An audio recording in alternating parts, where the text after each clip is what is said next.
नमस्कार, आप देख रहे हैं न्यूज़ 9 नेटवर्क और इस वक्त मैं हूं आपके साथ अरविंद कुमार सिंह। देश और दुनिया की तमाम छोटी और बड़ी खबरों पर आइए डालते हैं एक नज़र।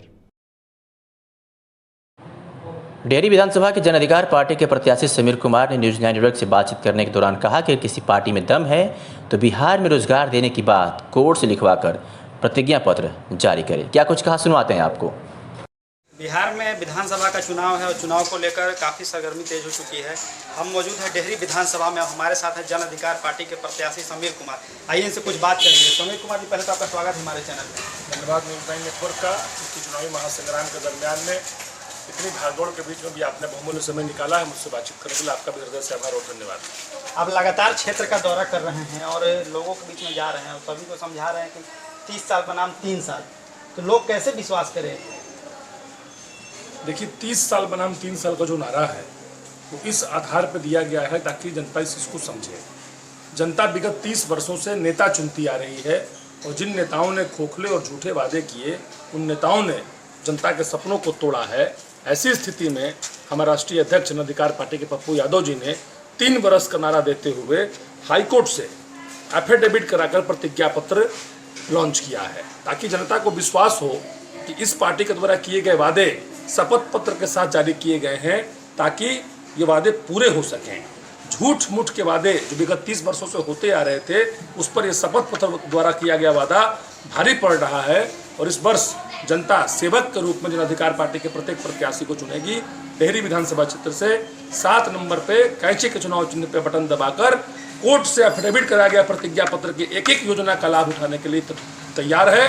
और 30 वर्ष बनाम 3 वर्ष नारा इसलिए है कि जो काम ये विगत की सरकारें 30 वर्ष में नहीं कर पाई उसे हम 3 वर्ष में कर दिखाएंगे, अन्यथा बिहार की राजनीति से संन्यास ले लेंगे और अविलंब राज्यपाल को अपना इस्तीफा सौंप देंगे।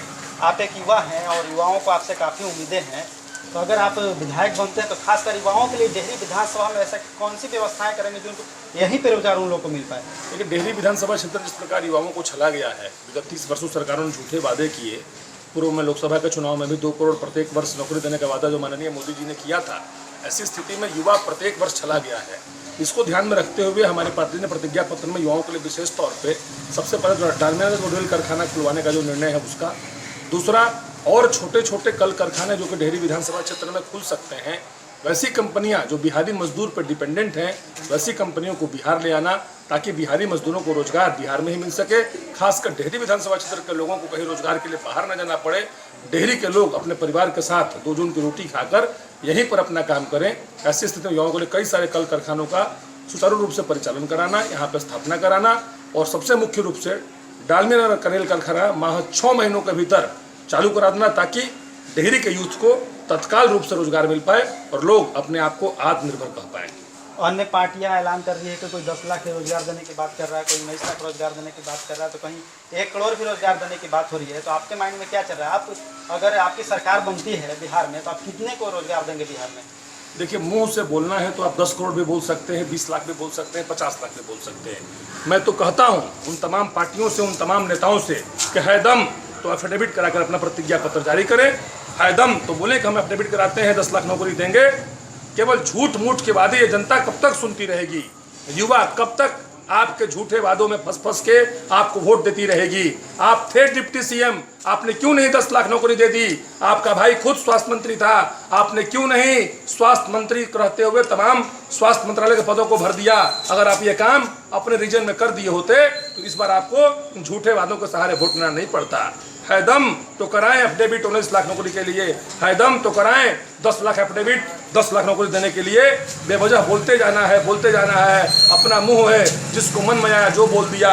जनता इस बार झूठे वादों पे नहीं, बाकायदा कोर्ट से एफिडेविट किए गए वादों पे भरोसा करेगी और इस बार जन अधिकार पार्टी को चुनकर एक नया बिहार और एक नया डेहरी पाएगी। आप लगातार क्षेत्र का भी दौरा कर रहे हैं डेहरी विधानसभा का, लोग आपसे किस तरीके की समस्या सुना रहे हैं कि पहले जो यहाँ के प्रत्याशी थे उनके विरुद्ध में क्या समस्याएं हैं, काम नहीं किया है या किया है? 1 साल बना बेमिसाल लिख के यहाँ पे प्रचार किया जा रहा है, उस पर क्या कहना चाहेंगे? डेहरी विधानसभा क्षेत्र लगभग सभी गाँवों को मैं दौरा कर चुका हूँ। वर्तमान के प्रत्याशी से डेहरी विधानसभा से जनता महज 1 वोट नहीं उठ गई है। जातिवाद करना छोड़ इन्होंने कुछ नहीं किया है। विगत 1.5 सालों में केवल और केवल कंप्लीट रूप से जातिवाद का नारा बुलंद किया डेहरी विधानसभा क्षेत्र में। किसी भी को किसी भी जाति धर्म को कुछ सम्मान नहीं मिला। जो काम इन्होंने खुद लिखित है अपने लेटर पैड पे, आप उनके 16 पॉइंट्स को देख लीजिए, उसमें से किसी पे इन्होंने काम बेहतरीन तरीके से नहीं किया। ये कहते हैं कि हमने सड़कों का जाल बिछा दिया, जाल बिछा दिया। कहाँ जाल बिछा दिया? डेहरी विधानसभा क्षेत्र के 250 गांव में अब तक घूम चुका हूं। ऐसे कई सारे गांव हैं जहां आप पैदल नहीं जा सकते हैं। कौन सा विकास हुआ 1 साल के भीतर? एक सुई की फैक्ट्री का भी शिलान्यास ही नहीं कर पाए और कंप्लीट रूप से केवल और केवल जातिवाद में फंसकर 1 साल में डेहरी को गर्त में ला दिए। इस बार डेहरी विधानसभा क्षेत्र के नागरिकों के लिए मैं अपील करता हूं कि कोर्ट से एफिडेविट कराया गया प्रतिज्ञा पत्र एक सेवक के रूप में चुनने के लिए इस बार कैंची का बटन दबाइए, अन्यथा आने वाले 5 टर्मों में आप दुर्भाग्यवश डेहरी को और बर्बाद देख पाएंगे। इसलिए डेहरी बचा लो मौका है। वर्तमान के सारे प्रत्याशी और वर्तमान का प्रतिनिधि धोखा है। तो अभी आप सुन रहे थे जन अधिकार पार्टी डेहरी के प्रत्याशी समीर कुमार को। अपने कैमरा पर्सन इंद्रलोक कुमार के साथ मैं शिव कुमार ओझा, डेहरी।